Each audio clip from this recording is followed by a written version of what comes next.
Bhima jewellery ഒക്കെ ഉണ്ട് ഇവിടെ കേട്ടോ. പോത്തൻകോട് അപ്പൊ അത്യാവശ്യം വലിയൊരു അങ്ങാടിയാണ് അല്ലേ നൗഫലെ? ഇത്ര ചെറുതൊന്നല്ല, വല്ലാത്തൊരു അങ്ങാടിയാണ്. ഇത് ചെറിയൊരു ടൗണാണ്.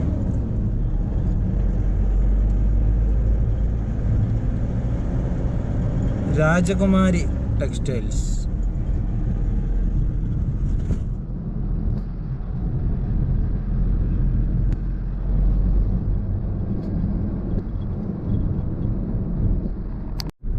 അപ്പൊ ഇപ്പോഴാണ് ടൗണൊക്കെ എത്തിയ കേട്ടോ.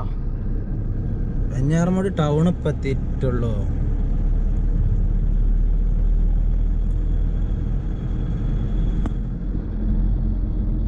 ഇവിടെയാണ് ആ എന്തര കുന്തര എന്ന് പറഞ്ഞ ഭാഷ.